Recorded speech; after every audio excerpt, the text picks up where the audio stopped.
Dread. Today we're going to be making a solid attempt to get through the rest of Buckskin. That's part 3, 4, and 5, I believe. And there is an epilogue, though we may not cover it. Today I hope my voice sounds better. I'm using some plugins, and I do not have my little sound booth screen around me, so it may sound a little hollow. But like when I was watching Creepcast, they don't do that. They don't have a little sound studio around them, but they do have a better mic than me. So I hope this doesn't come across as any hollow or tinny or anything like that. But we will see. Of course, I will do some edits in post. In any matter, let's get right into Buckskin by user Toxic Cargo. We're going to be starting with part 3B. Parts 1, 2, and 3A were previously recorded in a previous video, which you can find in the playlist Buckskin. I may go back and re-record those parts because the audio was a little bit off. In any matter, we'll see once we get further along. So without further ado, let us begin Buckskin, Part 3B by user Toxic Cargo. And a warning, some content may be graphic. Without further ado, let us begin. Journal entry. It began as many things do, with a death. The name of the great hunter from the Bear Clan of the Seneca tribe changes from telling to telling. Some stories say his name is Wata, which means maple tree in their tongue. Others say it's Hodazinga, though that may have been a translation error, since that is a variation on the Seneca word for he is from the Bear Clan. In many tellings, he does not have a name. He is simply referred to as the Great Hunter.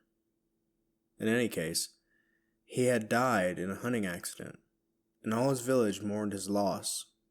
None, however, mourned him more than his wife. She, oddly enough, is not named in any stories. She is simply referred to by different titles, most commonly the woman, the squaw, or the princess. Their words, not mine. Her wails of anguish over the death of her beloved pierced the night, and the cries of the woman, along with the pain in their own hearts, called for action. And so the husbands of the clan gathered outside their longhouses, war clubs in hand. It was time for a morning war. A morning war, as the name might imply, was a kind of war commonly undertaken by the Iroquoian people, after a notable, usually unexpected death. Often performed on the clan level, morning war traditionally starts when a powerful woman of the tribe names a war chief and tasks him with avenging the fallen clansman or clanswoman. The chief and the husbands of the clan will then take to the warpath with the explicit goal of capturing prisoners. Once these prisoners were found, they were then brought, by hook or by crook, back to the village and offered to the aggrieved clan as a communal property. From there, the fate of the captive fell on a spectrum, usually trending towards one of two options. If a prisoner was deemed suitable, and the matriarchs were willing, then they would be kept for a time as junior members of the clan, a situation often interpreted by Europeans as a form of slavery, before eventually being made a part of the clan, often even taking the name and titles of the dead clan member they were kidnapped in the name of. In some extreme cases, there are even examples found of these prisoners being eventually elevated to chiefs, and being sent as negotiators on peace missions to the tribe they were originally abducted from.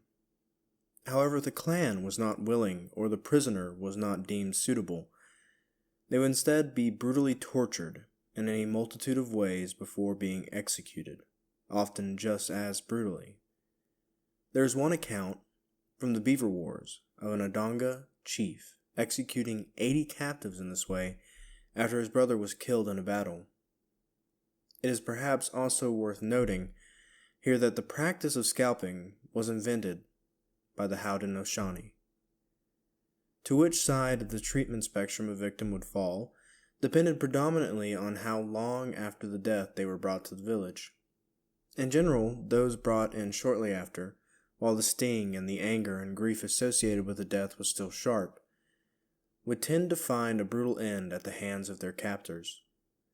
All of this to say, as the woman raised up her cry, and the young men who had married into the Bear Clan sounded back with their war whoops, they were out for flesh and blood.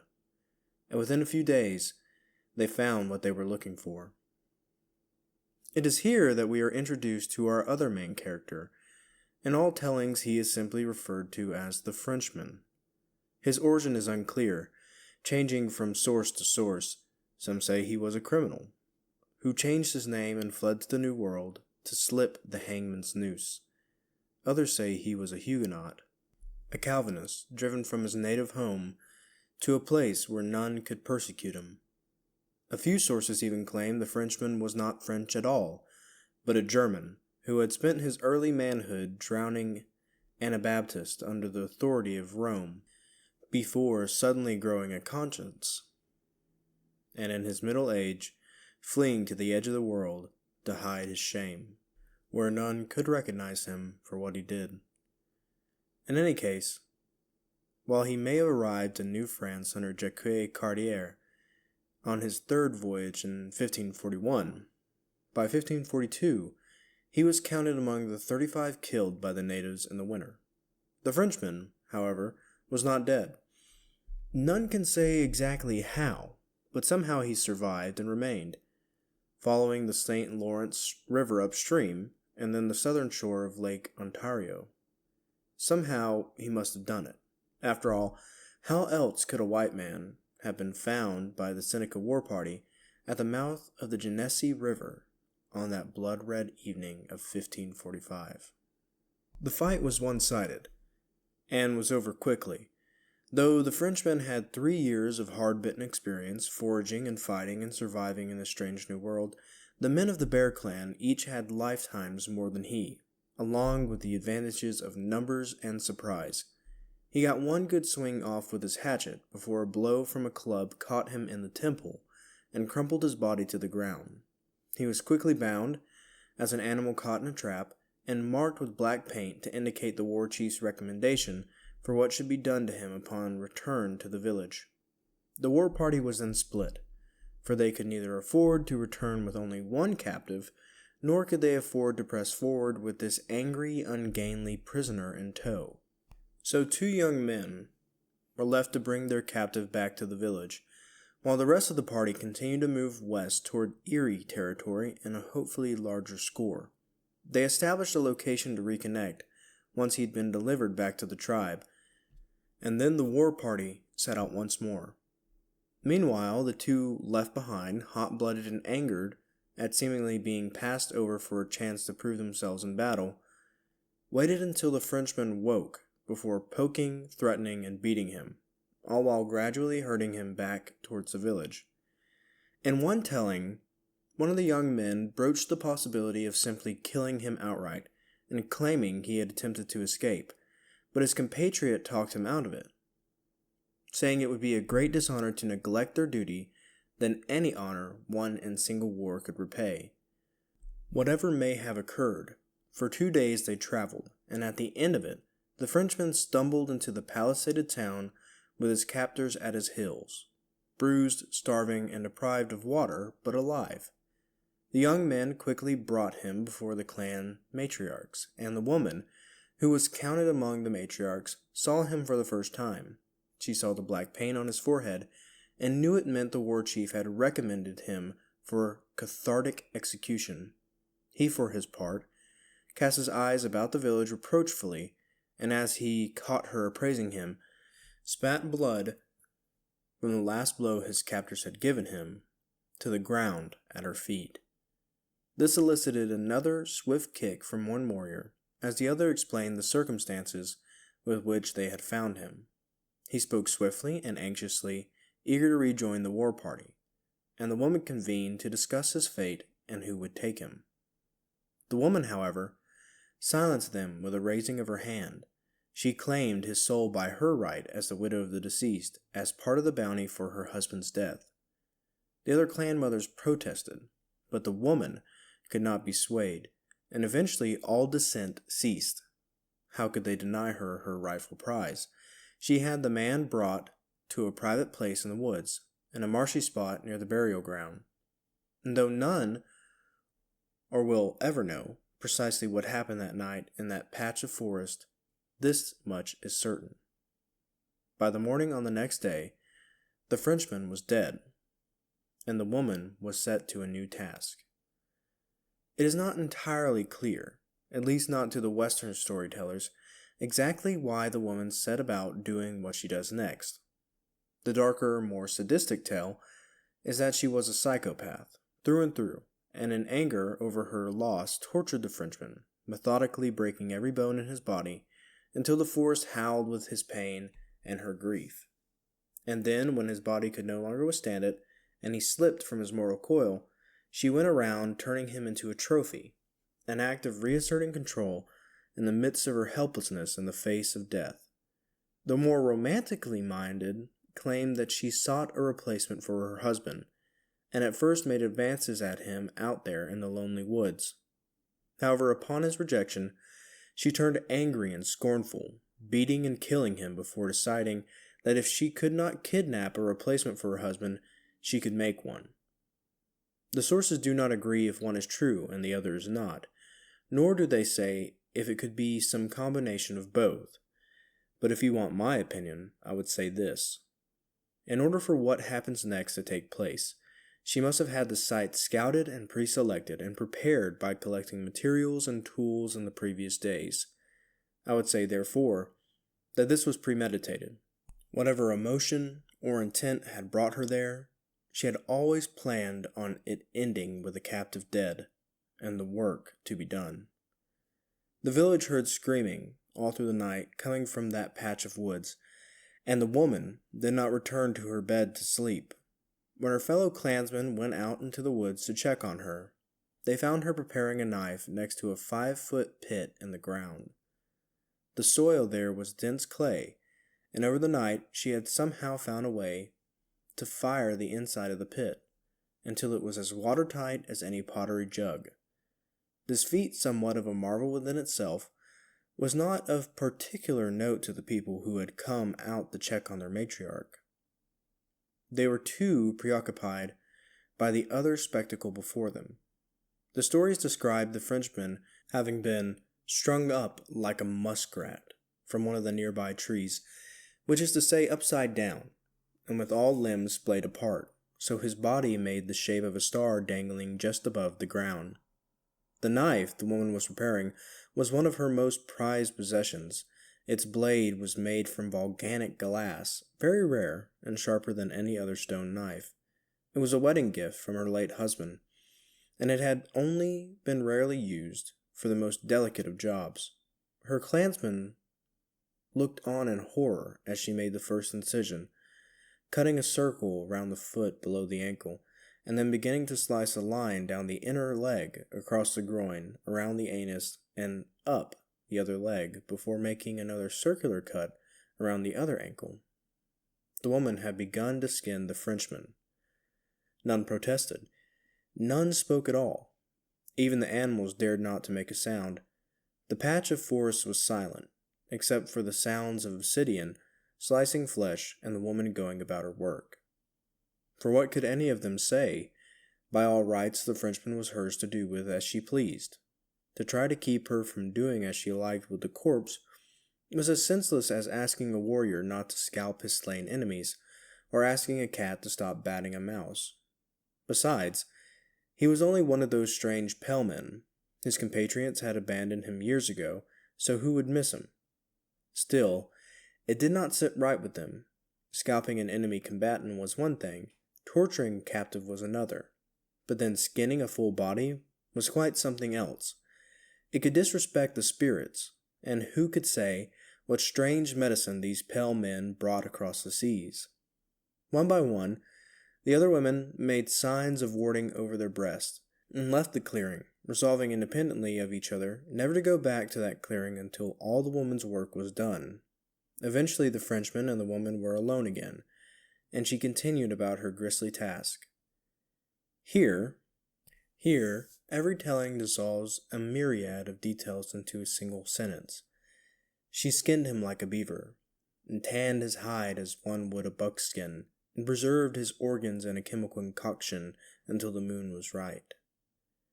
I find this to be severely lacking in detail, in part because the trappers who told the story to each other would have already understood all that entailed, and because it misses aspects of Iroquoian culture that may have notable implications.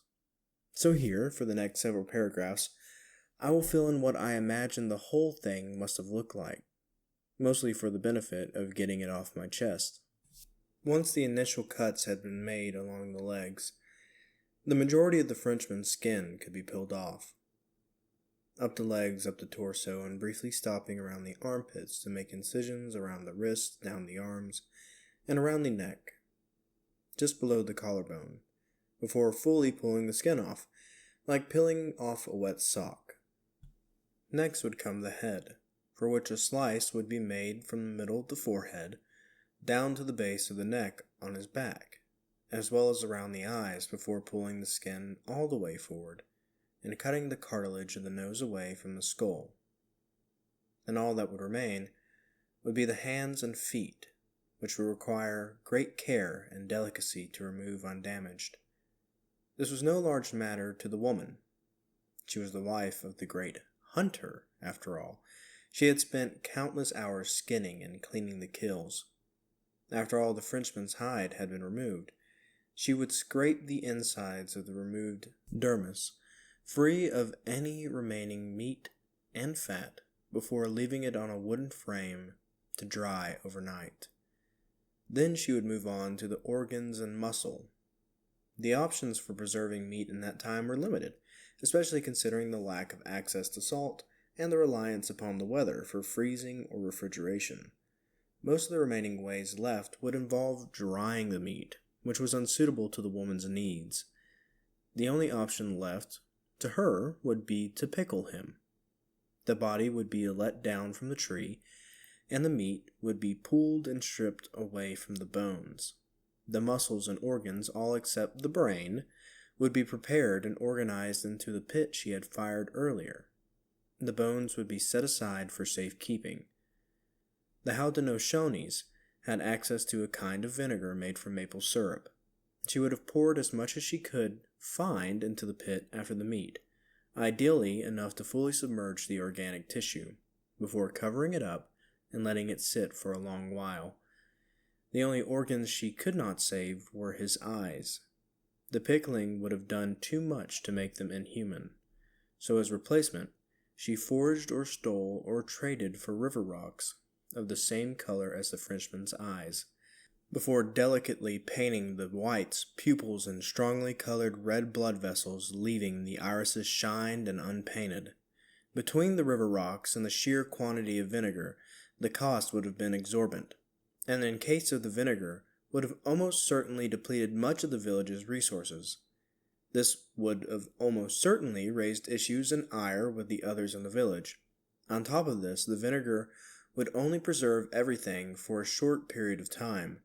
After a few weeks or a few months, the meat would begin to stink again, but perhaps the woman did not think of that, or perhaps she saw no way around it.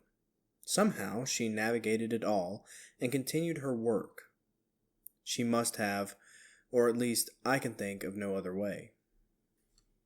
After the hides were dry, the second stage of their preparation could begin.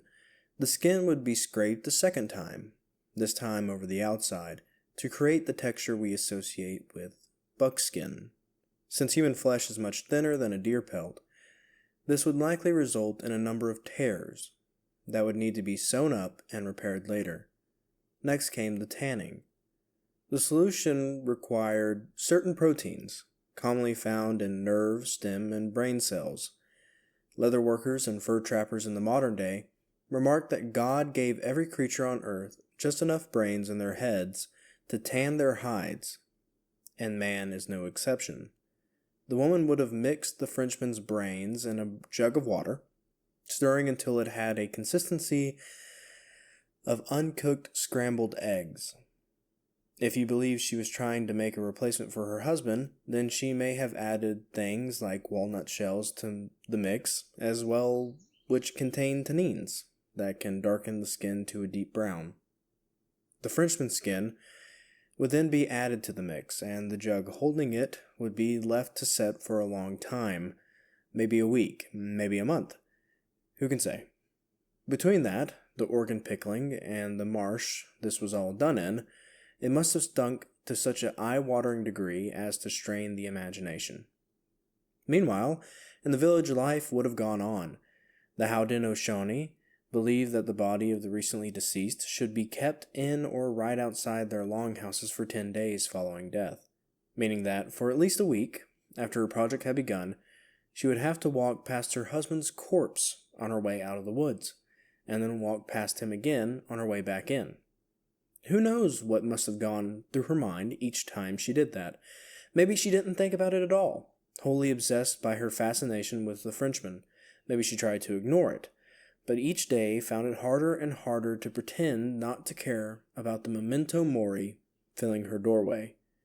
Maybe she desperately wanted it to be her husband she had in the woods, resurrecting, but each time she considered stealing away with the body, perhaps something, perhaps respect, perhaps fear, stopped her from doing so. After the viewing period, there would have been a great feast, as well as a burial, a time when, as the widow, she must have been the center of attention. Did the other members of her clan dare bring up what she was doing in the woods, or did they all bow to her grief and her authority? At the burial, in the cemetery, would they simply ignore the smell wafting over from her workstation? What eulogy, if any, would she give for the man who had been the cause of all this, the great hunter killed on the prowl? A time after that, or perhaps before, the war party would have returned, with whatever captives they had taken. Would the woman claim another captive? Would anyone stop her if she tried? Did any bother to tell the men of what was going on, the fate of their first captive? If the men knew, would any try to interject? In my head, I imagined a trial taking place, accusations flying and war clubs used as gavels clamoring for order. Of course, that is not what happened. My mind simply saw a void and projected a fantasy world built of maybe onto it. There was no evidence for anything happening at all. None of the sources speak on it, and the hole in the narrative cannot be filled in by any way other than speculation. All we know is that some time between a week and a month pass before the woman decides the time is right to finish what she'd started.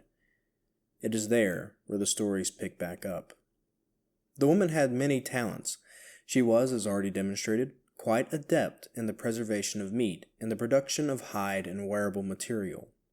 And when she determined enough time had passed, and the moon was right, she put some of her other skills to use. For example, she was a rather capable seamstress, and she put to use her cross-stitch and overhand as she sewed the Frenchman's hide back together. She was very careful, and made sure to sew a backing of deer leather along each seam to ensure none of the important bits leaked out. As she sewed, she replaced the bones and the muscle and the organs in their proper place, until the last stitch was made, and the pit had the full length of a man lying within it. As the sun set, and the stars gleamed brightly in the new moon, she showcased her final talent.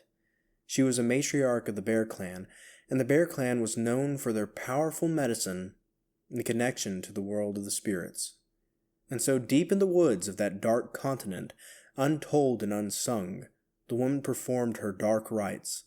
The villagers would have called it bad medicine. The Frenchman's kin would have called it witchcraft. The woman would have called it necessary, or perhaps experimental. And so she danced, chanted, cavorted, sprinkled potions, and sacrificed. One source even claims she spoke to a demon called Old Scratch, though this is dubious, as that name also makes an appearance in other, verifiably false folk tales of the period. Regardless, in the darkness just before dawn, and that pit soaked in vinegar and God knows what else, something opened the Frenchman's new eyes of stone and sat up. Back in the village, all was quiet. They had posted guards facing the west in case the Erie decided the time for retaliation had come. The hour was late, though, and the men were tired of war, and the women tired in general. And so, besides the vigilant-looking west, the town slept. They did not hear when the sounds from the woods rose to a fever pitch, nor did they hear when they stopped, or when the sounds of a woman's screaming began. When the guard at last noticed the screaming, they split themselves, one group moving towards the longhouses to alert their tribesmen, and the other towards the unearthly shrieking. When the latter group got to the clearing, they were met with a grisly sight. Countless dead animals, their bodies strewn about in manic fashion, the remnants of the vileness performed this night, the frames and tools and jugs of preservative liquid used in previous works piled off to the side, afterthoughts for the morning when the thing was accomplished, and there, in the middle of it all, was the fired pit. And inside the pit, the shrieking woman. Her arms and legs had been methodically broken. Each bone in her limbs had received a blow that snapped them clean in two. Nothing crushed. That would come later. She had been laid in the pit, and her wails of agony from the bottom echoed and bounced around her macabre mixing bowl before fleeing into the darkness of the woods. The Frenchman was nowhere to be seen. The warriors stood, mouths agape, shocked at the scene before them. Eventually, one was shaken from his stupor by the woman's cries, and ran to try and help her out of the pit. His comrades, moved to action by their fellow tribesmen, quickly went in to help him. As they pulled the woman out, her pain was only worsened by being moved, and the men tried desperately to comfort her, as one attempted to apply what little field medicine he knew to try to make splints. Eventually the woman's screaming began to form coherent words. "Leave me! I'm dead already! Warn the village! Flee! The white ash will not stop him! Nothing will stop him!" The other group of guards who had been sent to warn the village never made it. The thing that was once the Frenchman saw to that. Devery's source does not make it clear exactly how they would have this part of the story. The author of the scholarly tome left it in, as he felt it added some necessary color.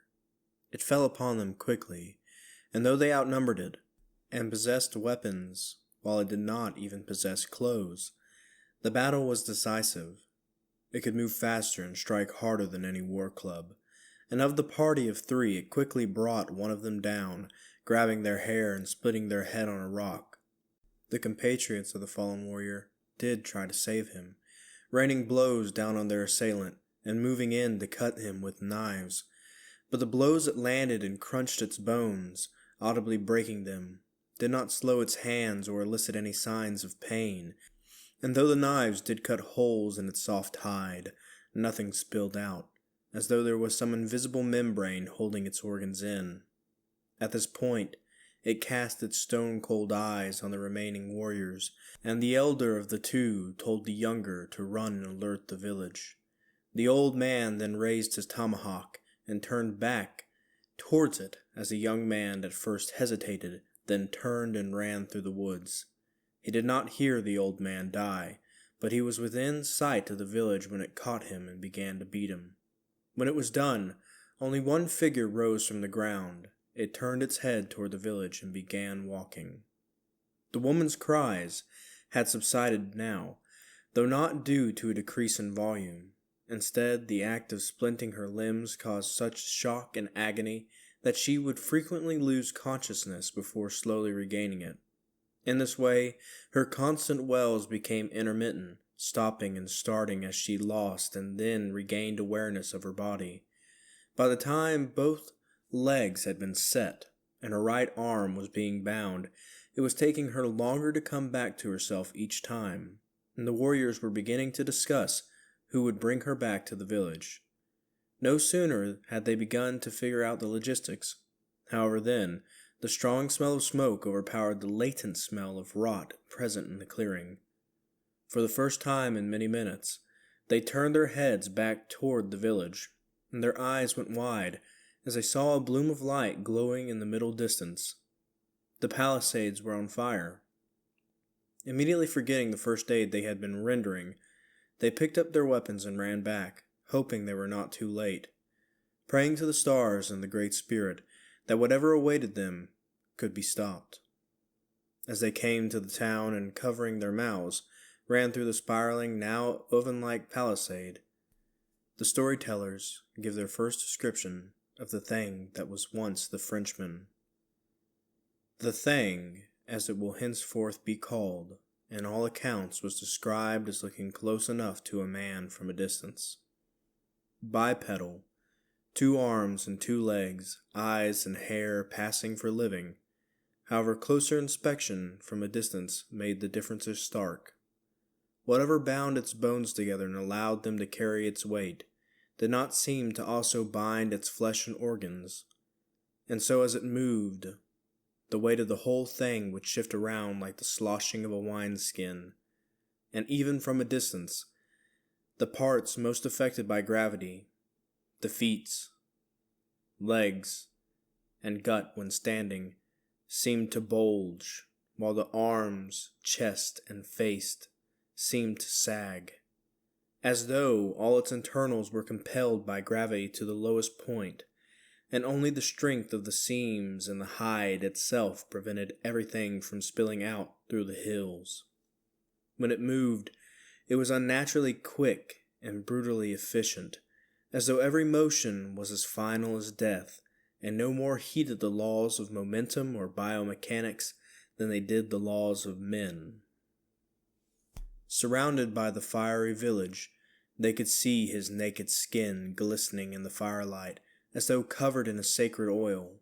He was standing before the exit of a burning longhouse, and paid no mind to the 3 warriors as they surrounded him from the remaining 3 sides, bows and axes at the ready. They tried not to think about the dead surrounding them.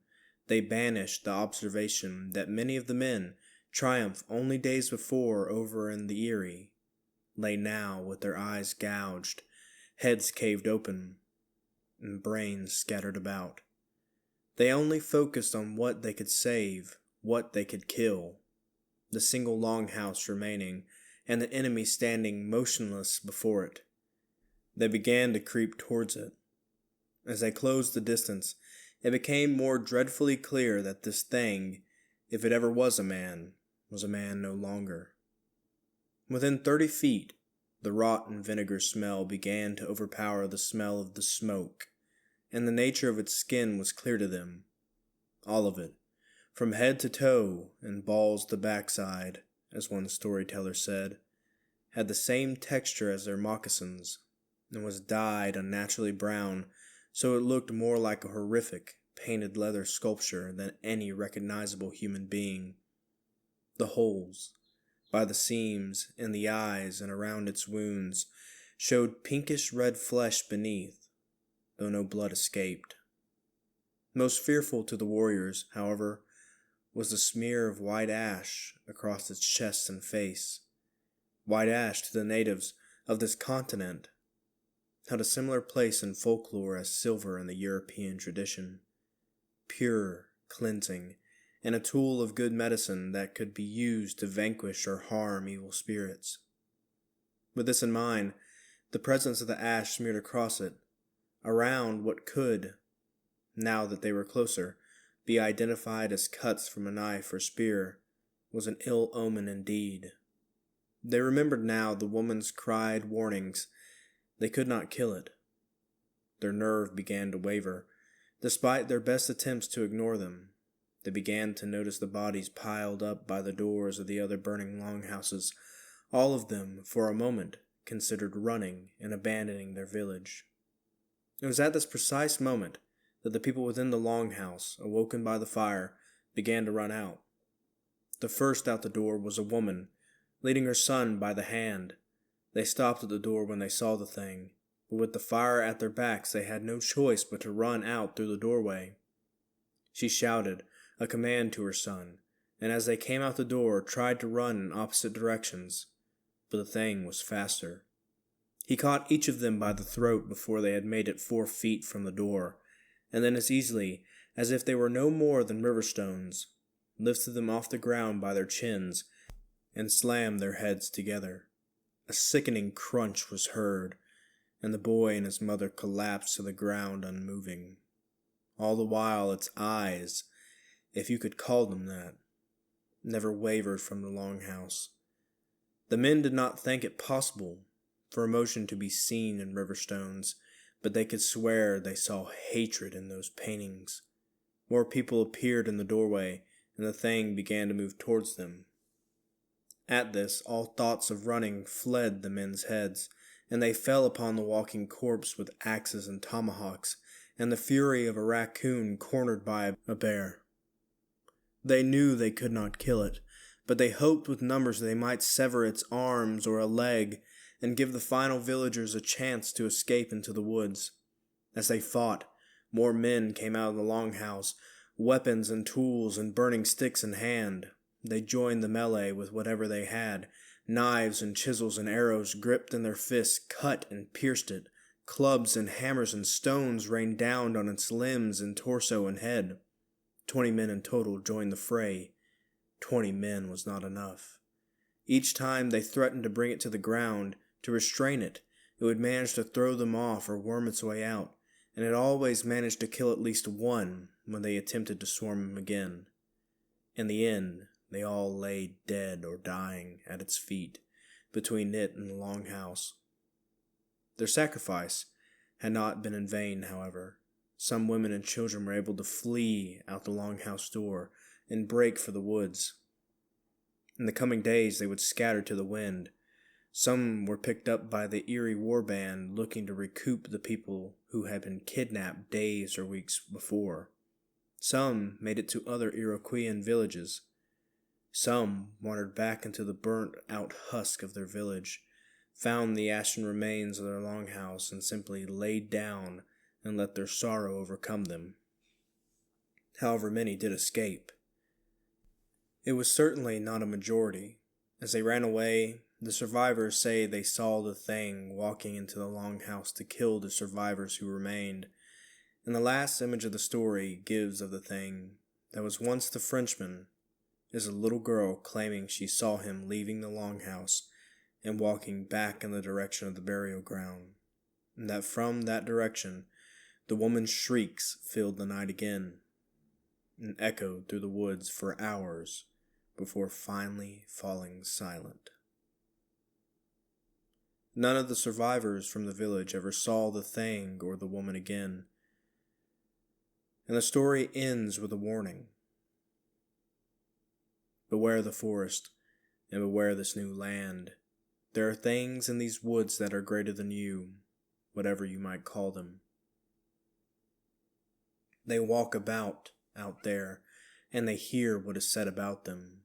So do not hail any strangers while on your trap line, and do not follow after the sounds of human movement when you are alone.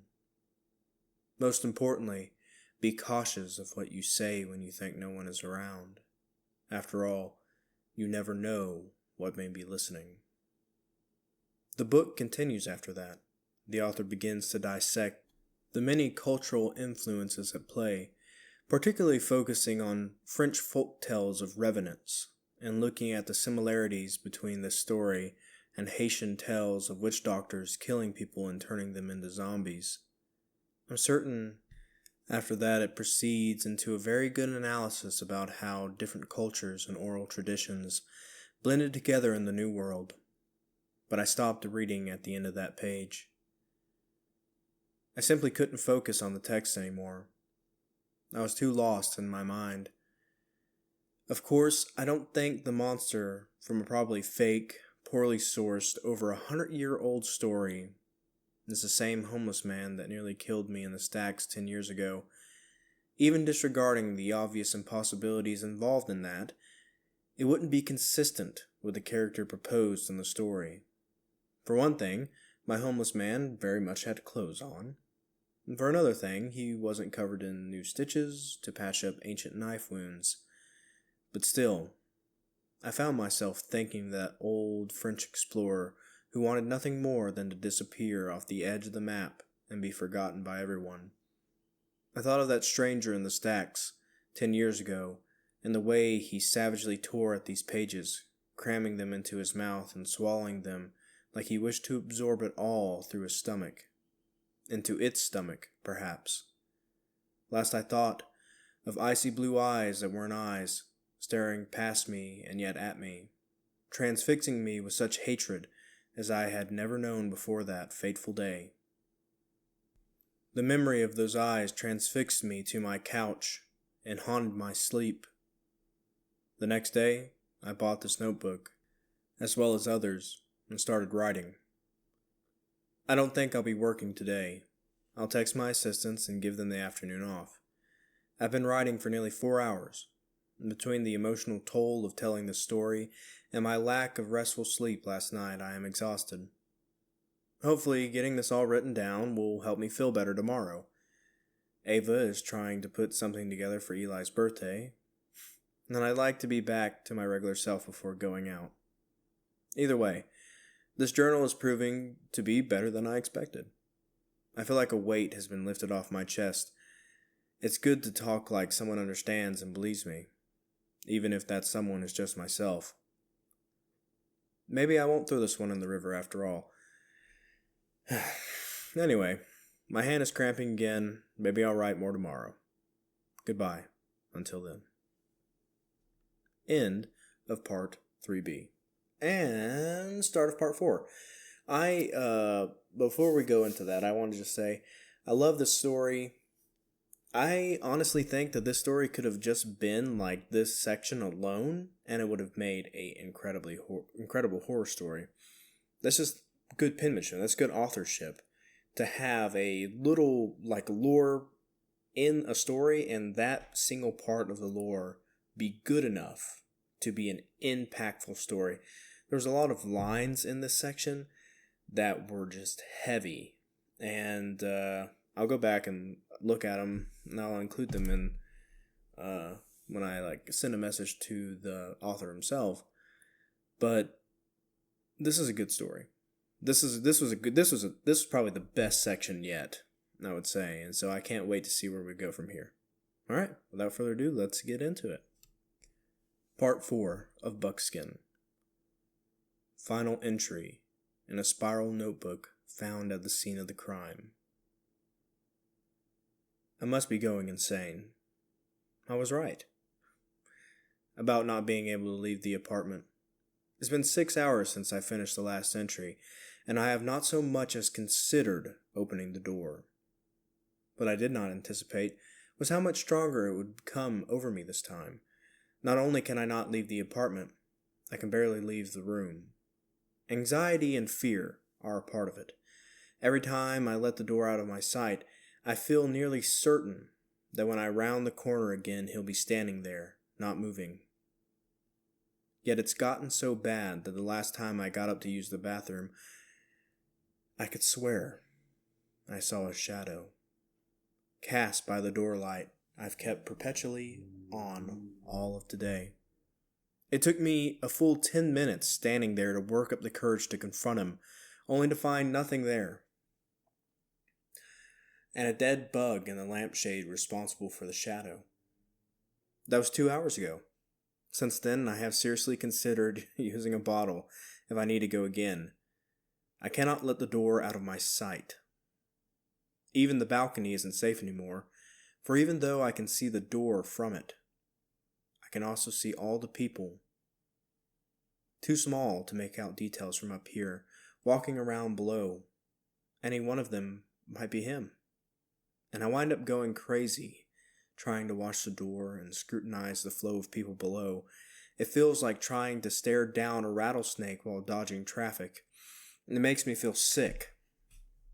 So here I am, confined to my kitchen and the couch in my TV room. I can't even go to bed.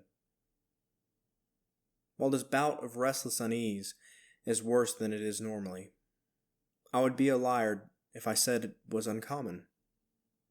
I've had bouts of this every so often for the last 10 years. I know it's paranoid. I know it doesn't make sense, but that doesn't stop it.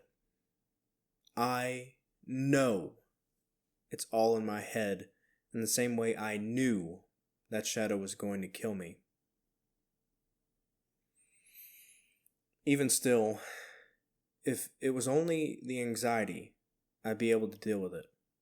This time, though, feels different. Something has shifted, and not for the better. I will do my best to describe it. Have you ever felt like your story's already been told?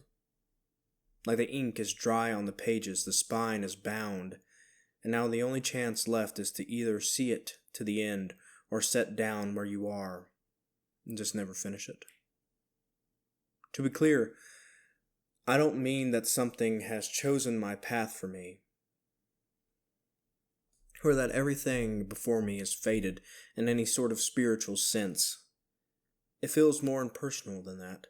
It feels more like I'm walking on an extremely well-traveled path, so high traffic that the eons of people before me have worn what was once a flat and normal road into a deep and narrow canyon, far too steep to even consider straying to the sides, and far too long to go any way but forward. In this way, I feel set into a track not so much by any kind of malicious force or divine destiny, but more so by the simple weight of everyone who came before me, like my life has been told 100 times before and will be told 100 times again, with different names and faces and backgrounds, but always the same results. Like I will simply be another number on the page or a name on the monument as I am brought, walking as much as carried to the only possible outcome, death. I think that is what I'm afraid of. Not death, but being simply another one among many. Another corpse in the mass grave, nameless and unremembered, just another book in the archives, notable only in the way my pages were eaten by a deranged monster. I know logically that the stranger is not going to come for me, but as I said before, knowing doesn't stop it. I feel like he's watching me. Even now as I write, like if I look up from my notebook, I'll see him at the end of the hall, one eye peeking around the corner and fixing me in place like a spotlight. It doesn't matter if he's really a 400-year-old ghost made flesh or not. He still haunts me like a wraith in a graveyard. I can feel his hatred rising up through my floorboards, real as anything, and as much as I know he's out of my life forever. I also know, somehow, that he wants to eradicate me, as surely and as entirely as he did that tome in the stacks, until nothing remains of what I am but a name, like Cecil B. Devereux, who has no record of his existence besides his now nearly lost history. Or worse, until I do not even have a name anymore, like the poor Seneca village, guilty of nothing more than complacency, like the woman who cried for hours as every bone in her body was broken, like the Frenchman who believed the greatest hell of all was to be seen or remembered. And my last entry I described feeling like a weight had been lifted. Well, that's still true. Compared to how I was earlier, I feel like I'm floating, or falling. Now I guess I'm just waiting to see which one it is by how hard I hit the ground. I can't write anymore. Goodbye for now. The next page was hastily torn out. Beginning of call. Hey Jay, it's me. Whiskey? Whiskey? Yeah. What, you got a bunch of other women calling you at odd hours of the night? What? It's 2:30 in the morning, Whiskey. Easy. It's important. It's about the jumper. Whiskey. What in the hell could be so important about the jumper that it couldn't wait until normal. Wait a minute, are you still in your office? Yeah, I've been working. That's not working. At 2:30 in the morning, Whiskey, what's happening? Is everything alright? Well, no, that's what I'm calling. Is it something at home? No, if you just... Is it Rick? I swear if he's back on the bottle again. Signs of animal predation. What? That's what I'm calling you about. I found signs of animal predation on the jumper's body, specifically on the pieces of the skull that were recovered. I was trying to reconstruct the skull, maybe see if I could find a wound or some kind, and I noticed it. Those markings I told you about, I thought it might be marks from scalpel or other medical implements from some past trauma, but as I was reconstructing it, I realized they were on the inside of the skull. And well, there aren't a lot of medical tools that can make marks like that. For my money, those scrapes were either made by teeth or some implement like that. Maybe a fork or... A fork? A fork. I don't know, maybe. My point is there any chance an animal or something got to him before the officers could lock down the site? Well, we got there pretty quick after the call came in, and it looked like folks had been gathered around him for some time. I just need to know if it's a possibility, Jay. Possible, yes, but unlikely. Yeah. Well, crap. Guess we better start building a case then. Try to figure out what kind of guy walks into a man's apartment, caves his head in, and starts chowing down on his brain boots before throwing him off a balcony. I could think of an option. Oh yeah? Yep. You read that notebook too, didn't you? Oh, come on, Whiskey. Don't tell me you believe in ghosts. Fine, I don't believe in ghosts, but I do believe in weird psycho homeless men getting obsessed with something crazy like a fairy tale about a zombie burning down a village. I believe in what people in the state of mind could do to other people, and I believe in their capability to hold a grudge far longer than anyone would consider reasonable. Whiskey. By the guy's own admission, that was 500 miles away and 10 years ago. You really think some tweaker hitchhiked over all those miles and all those years just to kill some guy he fought in a library once? Maybe he didn't follow him. Maybe he just moved separately and saw our guy, recognized him, and just decided to pick up where he left off. Oh yeah. A homeless schizo moves 500 miles to Syracuse, New York looking for opportunity. Get real. I just think it's possible. Possible, maybe, but not likely. Just like everything else we've turned away from for this case. You can't honestly believe that this theory is more likely than a random crime of opportunity, can you? I don't know what I believe, Jay. But I know that whoever did it took an elevator past 12 full floors of other potential crimes of opportunity, all to choose the guy with 3 deadbolts on his door, all of which, by the way, mysteriously broken without damaging the door frame. You really don't think there's anything weird going on here? Nothing at all? Whiskey. You think I'm crazy, don't you? Well, alright, Mr. Reasonable. Answer me this. What's the jumper's name? What? His name, Jim. Tell me what his name is. I'm in bed. I don't have the file in front of me. Bullcrap. You've been hounding me about this case for a full week now. There's no way in hell you don't know his name by heart. Whiskey, I don't know what... Here. Maybe we can warm you up with an easier one. What's his father's name? Michael Clayton? Correct. And how many times has he called you asking for developments in his only son's death? None. Correct again. What's his friend's name? The one whose birthday they were going to celebrate. Whiskey, I'm not going to. Eli Smith. Name his assistants, either of them. This is... Neil Patel and Jacob Morgan. You did follow-up interviews with all of them. Put them in the file you sent to me. Don't tell me you didn't remember any of them either. Can you tell me how many times any of them say their own friend's or boss's name in their recorded interviews? None, Whitney. Shut the F up. Right again. Now one more time. What's the jumper's name? The guy this is all about. The guy that slid back into the morgue fridge. The center of all this. What is his name? I don't know off the top of my head, Whiskey. I don't know either. I realized it.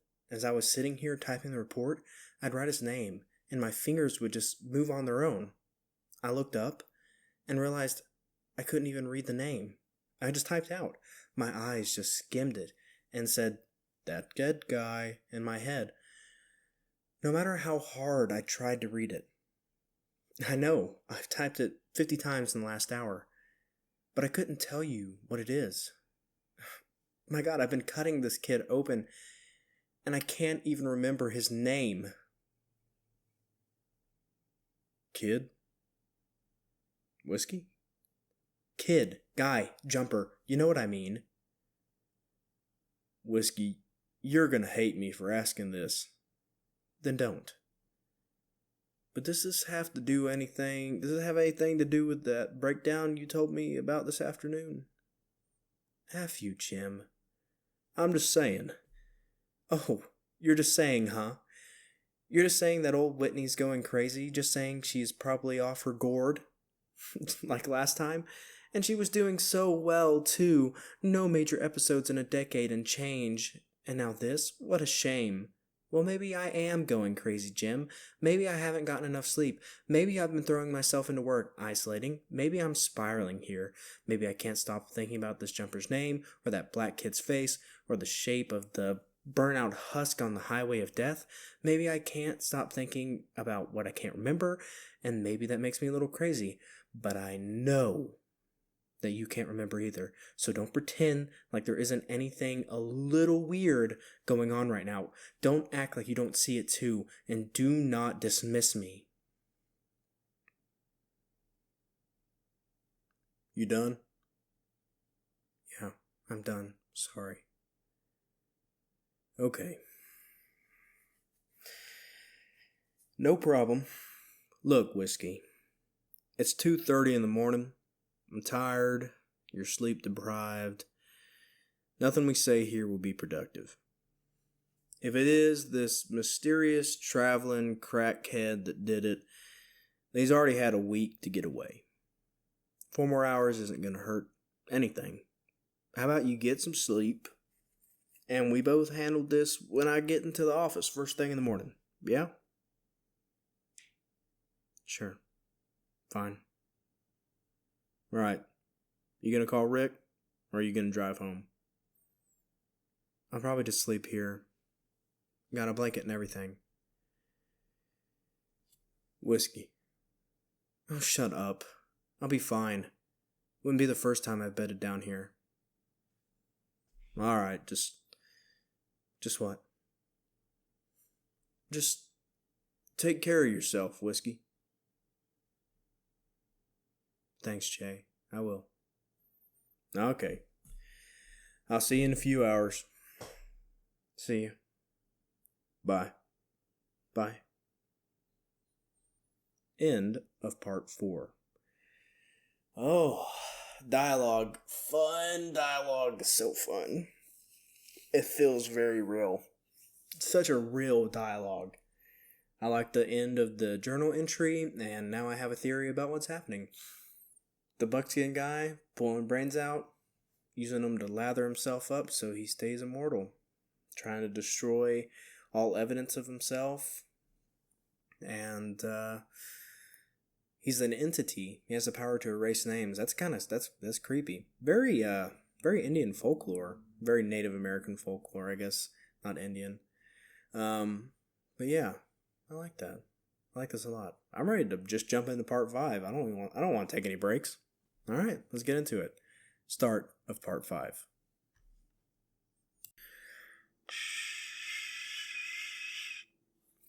Found on a page torn from a spiral notebook at the scene of the crime. He's here. I don't know how, but I can hear him. I woke up on the couch, and there he was, outside the front door. He woke me up. Knock, knock, knock. Every 3 minutes, like clockwork, like an automaton. I saw him through the peephole. Those eyes, they saw through the door. He was looking at me, not past, at. He hasn't aged a day. He wants to kill me, erase me. And he's knocking. He could break down the door anytime he pleases. I know it. He knows it. I know it. But he's knocking.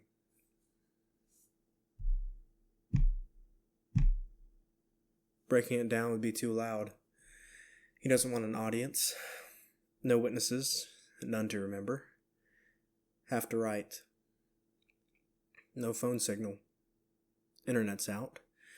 Don't know why or how. Doesn't matter. No gun. Got a kitchen knife. Going to try escape to climb out balcony with sheet. We'll hide this in an apartment. If you find it. I'm dead. He killed me. I can hear him messing with the locks. I can hear locks starting to move. Gotta move now. Look in the ceiling. My name is writing illegible. I'm from writing illegible. I was killed by writing illegible. Remember me. I love you, Dad. Goodbye.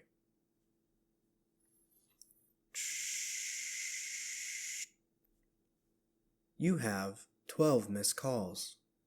You have 7 new messages. Message 1, 6:45 a.m.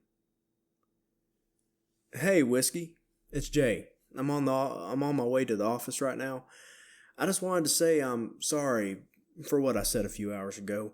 You'd woken me up, and I was worried you woke Sarah up too, and it was my week with her.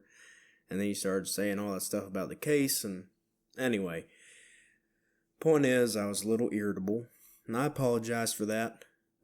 Call me back when you have a chance, otherwise I'll be over around 9 o'clock to go through your findings with the autopsy. See you soon. Bye. Message 2, 7 a.m. Hey, honey.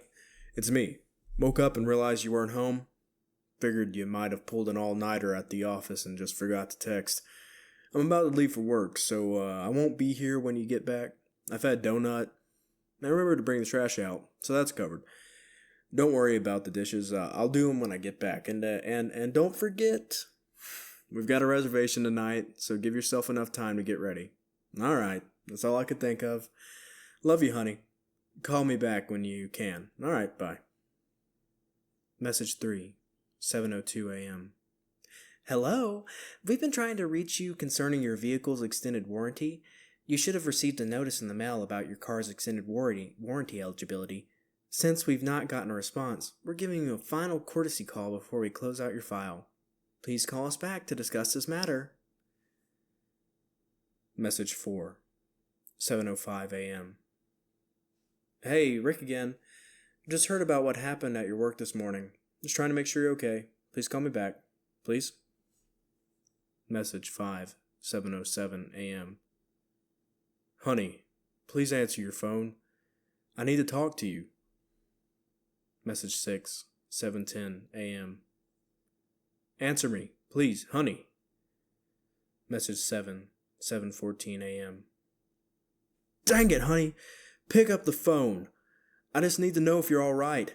I know I haven't always been the best to you, but just please pick up the phone.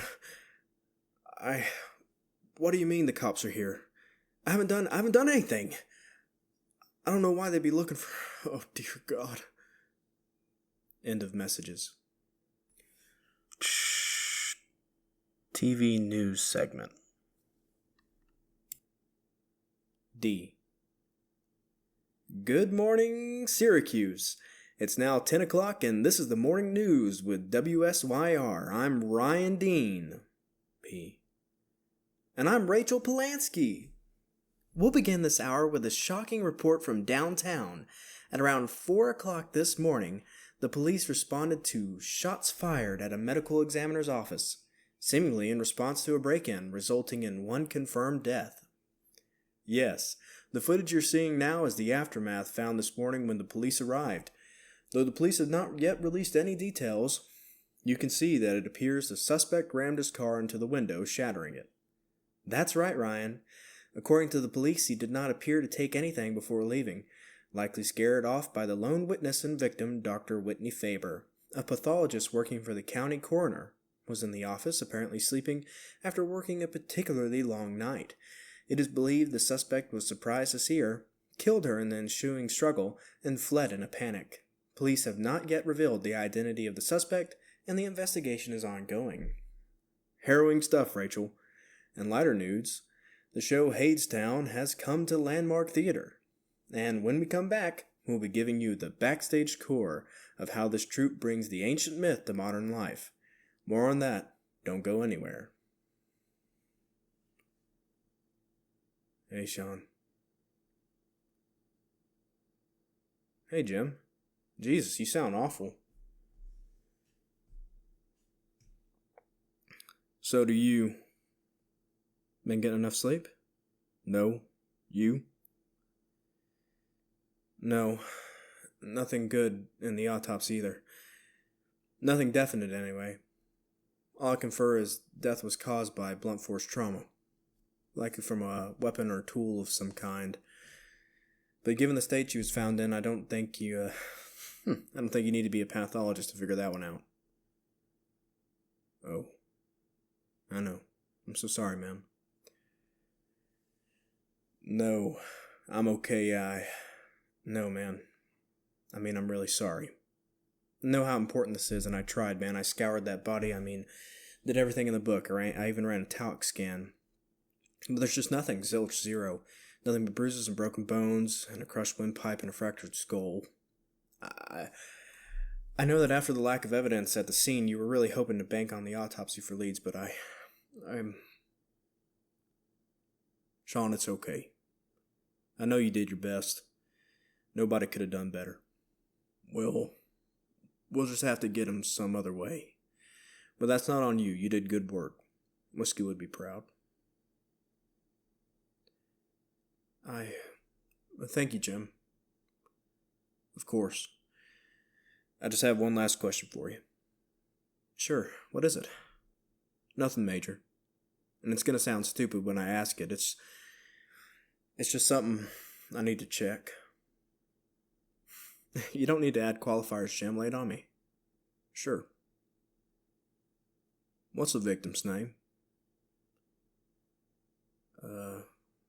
Jim, it's Whiskey. I know, Sean. But what's her real name? Her full government name. It's Whitney Thomas Faber. Oh, okay now, Sean. I need you to be honest with me. Did you read that off the autopsy report just now? I did. I always just knew her as Whiskey, so I never really learned her full name, I guess. Okay. Thank you, Sean. That's all I need from you. Sure, Jim. No problem. Take care of yourself. You too, Sean. Get some sleep. As if. Yeah, I know. Alright then. Good night. Good night. From a private interview with Jim Abernathy. He did not know I was recording. I think it was the bullets that finally got me. Over the course of the week between Whiskey's death and the night in question, I was poring over every detail. I don't think I really thought it was connected to the jumper or that dumb journal. But night after night, if it wasn't my turn with Sarah, I found myself scouring the evidence for both cases. Anyway, I think I just wanted closure, and that was the only place I could think to look. Thing is, I started to notice something about Whiskey's death. It wasn't in the info we had, because we didn't really have anything besides a blueprint for the order of events at the scene. There were no suspects. Whiskey had no known enemies, no arguments with her husband, no skeletons in her closet that could have possibly led to this. Everything pointed to it being a simple case of wrong place, wrong time. Exactly the kind of case that relies on other evidence to positively identify a perpetrator. We didn't have any of that. No prints, blood, or DNA that wasn't Whiskey's. CCTV didn't match anything. And our one eyewitness, the janitor in the neighboring building, who heard the shots and called 911, didn't get a look at the guy as he fled the scene. The only thing the criminal took from the scene was Whiskey's laptop, which we found 2 blocks away, missing a motherboard and smashed beyond use. That got rid of our chance of our burglar getting caught when he tried to fence something. Even the shots were accounted for. The guy said he heard 6 shots in rapid succession, and we were able to confirm that all of them came from Whiskey, who was licensed for concealed carry and kept her old service pistol in her desk. We had nothing. But sometimes, even a lack of evidence can be revealing. You see, I had started to notice a few things in those long nights I spent poring over the files of evidence. We didn't have a lot of things that could solve the case, but there were a lot of other things missing too. For example, the way the perpetrator entered the building was by smashing through one of the plate glass walls on the main floor, presumably with the use of a car, given the fact the wall was facing the parking lot, and the hole of entry was quite large. The thing is, there were no skid marks on the pavement outside, no tire impressions in the grass in front of the window, no parts or fluid from a wrecked car at the scene or leading away from it. Our eyewitness didn't even hear a car anywhere on the road at all, let alone fleeing the scene. This would imply that a car was not used at all, but instead the perpetrator simply walked up to the glass and broke it himself, possibly with a tool. Let's say a sledgehammer. It would have taken time that Whiskey could have been shooting at him, but it's possible. The next thing I noticed makes that whole narrative even more unlikely, though. Though she said on our call that night that she would be sleeping in the waiting area, that's not where Whiskey was found. Instead, she was found in a crumpled pile in front of her desk. The official narrative is that when she was awoken by the breaking glass, she reacted quickly and immediately fled. The suspect pursued, either after getting out of his car or bashing a weirdly much larger hole in the glass, chasing her through the building to her office on the opposite side of the building, where she retrieved her gun and shot at him several times before he closed the distance, beat her to death, grabbed her laptop, and split. So imagine, you're Whiskey. You just woke up to the sound of a crazed psycho breaking a window not 20 feet from you, and now he's chasing you through the building. He's gaining on you, but you know there's a gun in just this next room. What do? You run in, close the door, and lock it or barricade it to buy time to get your weapon. Here's the thing. The office door showed no signs of forced entry, no marks from a crowbar or hammer. No busted hinges or splintered door frame. Nothing. Which means one of 2 logical things. Either the perpetrator, in the middle of a break-in, heart pounding and adrenaline rushing, stopped and took the time to carefully pick or shim the lock before savagely killing a woman, or Whiskey didn't lock the door. The first option, despite being logically possible, is as absurd as it sounds. As for the second option, I thought maybe he was gaining so quickly that she didn't have time to lock the door, but that doesn't gel with her. Having time to get off the shots that she did, and the idea she'd just not think about locking it, well, that's just not whiskey. I mean, we've known each other for 30 years. We served in Kuwait together. Even as emotional as she was on that call, even as panicked as she must have been, I have a hard time believing that she would make a mistake like that. But I said it's possible. Maybe she did forget. Or maybe she did get 6 shots off just before he pounced on her. Hell, maybe the perpetrator did pick the lock. All possibilities. All good maybes. Maybe. Stack up enough maybes, I thought, and maybe we'll solve this thing. Or the whole thing topples over and crushes us underneath its weight. Like I said, the bullets were the straw that broke the camel's back for me. As I mentioned before, it was the gunshots that actually brought the police to the scene. They were confirmed to have been fired from Whiskey's Beretta M9. 6 shots, heard by the janitor, 6 bullets missing from the magazine, 6 spent casings on the floor of Whiskey's office. And though no bullets themselves were found, the CSI report mentioned finding bullet holes in the drywall opposite the door. It seemed pretty open and shut.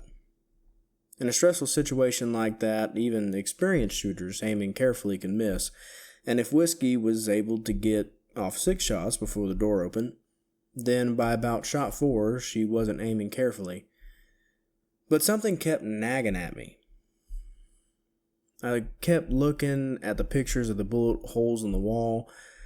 I realized that one in particular looked funny.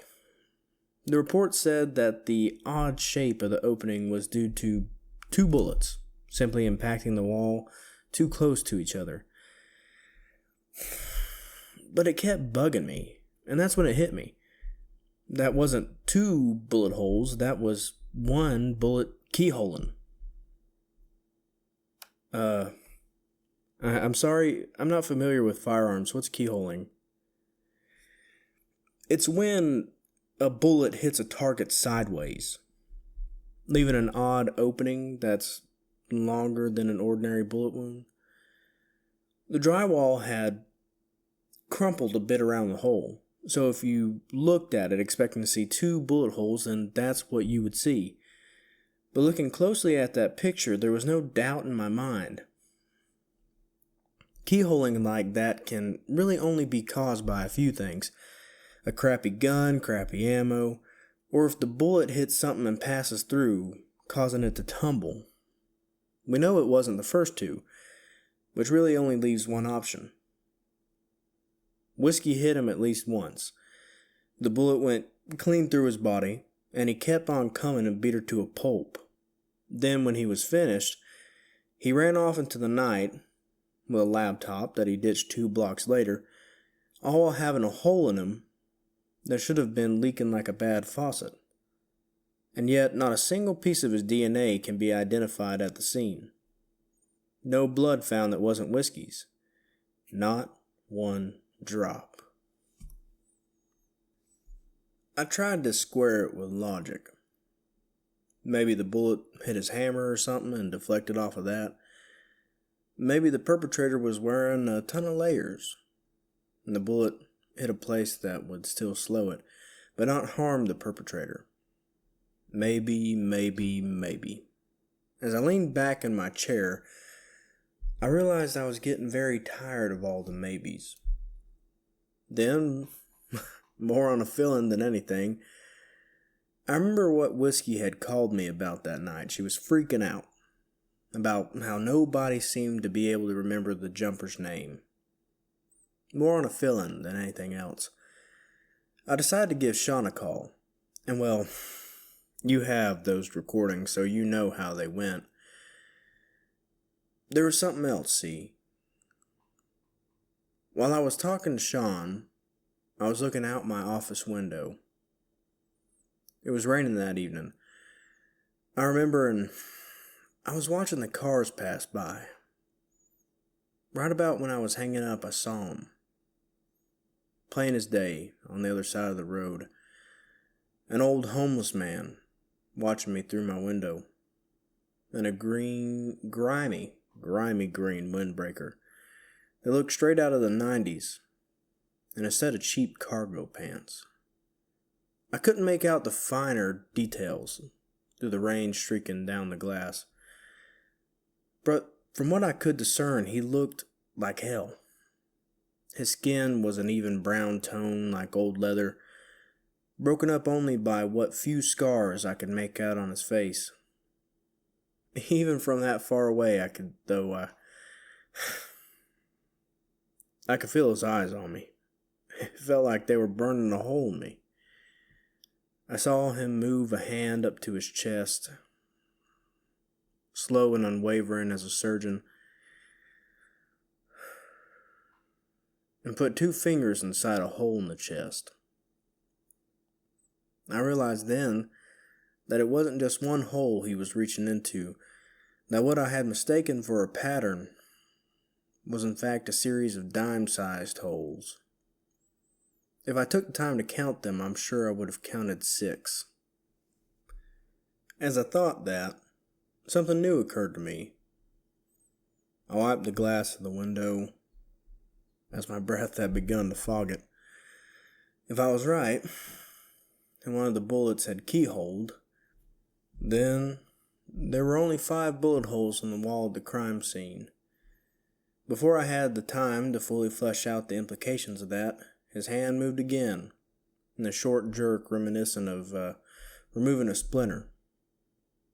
And as his hand slowly and methodically fell to his side, I saw the slight glint of a bullet jacket fall from his grip, and a small flash of reddish pink, similar to undercooked steak under his windbreaker, before the rain made it all too blurry again. In that moment, all logic left me, and I believed, yes, I believed, as surely as the sun rises in the east and sets in the west. I'm not ashamed to say that. For a minute there, I was paralyzed by fear, and I felt a cold bead of sweat run down my back. At the time, I felt I should have been angry. Maybe I do feel that way. But all I could think about was my daughter. And I knew that if I didn't think of something fast, I was never going to see her again. If I left, he'd get me in the parking lot, beat my head into the pavement until there was nothing left, or worse, he'd follow me home and get me there while I slept. I couldn't risk Sarah like that. But if I stayed, I knew sure enough that he'd find a way in here, whatever it took, even if it meant burning the building to the ground. I stood there, like a deer in the headlights before, eventually, I built enough resolve to turn my head away. I looked to my desk, and I saw a pile of evidence, with a red notebook that had started all of this on the top. I remembered how torn apart the jumper's apartment was, how comparatively orderly the scene at Whiskey's death was. His eyes were still on me. I could feel them. I remembered the jumper's description of him tearing into the pages in that book like a jackal tearing into flesh. In that moment, I made a decision that probably saved my life, and has racked me with guilt ever since. I grabbed the notebook, ripped out the pages the jumper had written, and I prayed as I put the first page into the shredder by my desk. I watched him as I did it. He watched me as I did it. I cried. I begged Whiskey for forgiveness. He just kept looking, stone-faced, right through my window. Right up until the last page went in. Then, as though a switch had been flipped, I felt his gaze lift from me. I saw him turn his head, watched as he stumbled aimlessly out of view. The rest is basically history. Next day I told the chief I'd brought the notebook home with me and my dog had eaten some of the pages. They got me reprimanded, though, not fired. Since I mentioned I had made a digital scan of the notebook and a transcript of its contents, I didn't find it necessary to tell him that I had deleted them from my computer, and that as far as I was aware, the only other copies of them were on Whiskey's missing hard drive. They never asked for them, though, and eventually they let up on the suspension. The jumper got filed as a suicide. Whiskey's case went cold. I still visit her grave. I had to stand there, reading her name over and over again. I read it until I can close my eyes and remember it. I feel like I want to regret what I did more than I do. I feel like I should. Like it would be decent of me to hate myself for it. But every time I try, I just think about Sarah, and I just can't be that angry. I hope Whiskey, wherever she is, understands.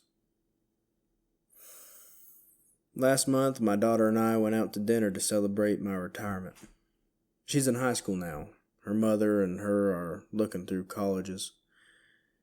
She wants to be a computer engineer, and I've never been more happy to be in her life. I could not be more proud of her. I hope she's proud of me. I hope if she ever hears this story that she knows I'd do it again in a heartbeat. I don't know what that thing was. I don't know what it is, I guess I should say. Frankly, I don't care. And I don't care if he's a schizo hobo or an obsessed crackhead, or the preserved corpse of a 400-year-old Frenchman, or the ghost of Christmas past. Whoever he is, whatever he is, I haven't seen him since that day, and if God is indeed merciful, I'll never see him again. I do not know if I believe in ghost stories anymore, but I know that I did not too long ago, and I know that I never want to have to believe in them again. Does that answer all your questions? End of Buckskin, Part 5. And end of story. The author told me that I could choose to read the epilogue or choose not to read the epilogue. I will include a link to it in the description, but I feel like the way the story is resolved in Part 5 is good enough for the whole thing. I feel like the epilogue is very, very, very, very, very, very, it's very good. It's like the kind of like the last like punch in the gut, but I feel like for all means and purposes that it's okay just to read Part 5 and let it be at the end, right? But altogether, I love the story. I think that Jim Abernathy is a very smart character for letting things just be, and for putting it all together what exactly happened, and knowing that it doesn't really matter if the Frenchman is real or not, but there is someone out there killing people who know the story. And I think he made a smart decision for him and his daughter. I think he went against that horror movie logic and was like, I'm just going to be done with it, and that's good enough. But altogether, Toxic Cargo, I loved your writing. The story as a whole was amazing. These last couple parts I feel like were the strongest in the whole story. But, yeah, good story. And I'm glad that we got through it and to the end of it, and it was very entertaining. In any matter, I'll catch you guys next time. This has been Buckskin, and stay safe.